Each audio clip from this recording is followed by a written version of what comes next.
The homeless man was dragging a manhole cover along the road. He unfortunately hit a stone blocking the wheel. The oil tanker rolled down the slope, crashing directly into the embassy car. With a huge impact, the gasoline in the oil tanker instantly gushed out. All of it poured into the embassy car. At the critical moment, a passerby casually threw a cigarette butt on the ground, instantly igniting the gasoline on the ground. However, this series of coincidences didn't end there. Let's continue from the previous episode. You can check my homepage to watch the previous episode. A priest approached Mike. He claimed that the son Mike adopted was not an ordinary child, but a demon that descended to the world. He also told Mike that Cam's mother was not human either, but a wolf dog. Mike had never told anyone about adopting the child. He was immediately shocked, but still refused to believe the priest's words, so he called security and had the priest thrown out like a madman. This scene was captured by a reporter, but when the reporter developed the photos, he discovered there was a strange white light beside the priest. He hurriedly flipped through the photos. However, every photo of the priest had a beam of white light. At this time,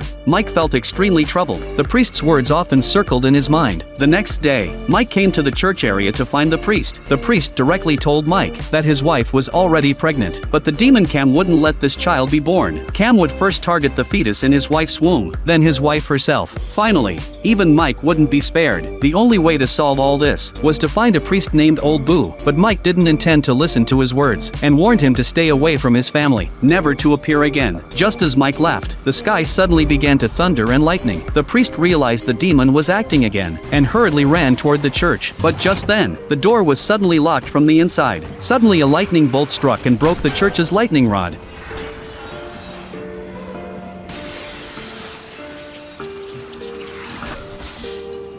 When Mike returned home, his wife told him she was pregnant. This news terrified Mike. Before he could recover, he saw the news of the priest's death, but at this time Mike still refused to believe the priest's words. Then that reporter suddenly approached him and revealed his discovery to Mike. There was a light on the nanny's neck at the birthday party. Then he jumped off the building and committed suicide. The priest's photos also had the same phenomenon. Now he was also dead. The reporter speculated that the light in the photos was a harbinger of death. This day Cam was riding his scooter, suddenly saw his mother tending to potted plants. The wife was sent to the emergency room, but the fetus couldn't be saved. At this time Mike finally believed the priest's words.